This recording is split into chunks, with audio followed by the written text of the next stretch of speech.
اللهم إني عبدك ابن عبدك ابن أمتك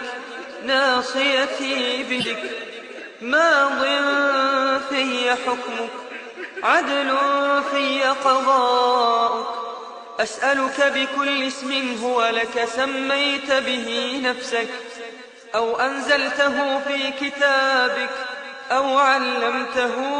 أحدا من خلقك أو استأثرت به في علم الغيب عندك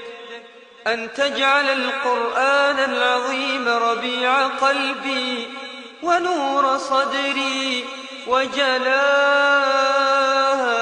حزني وذهاب همي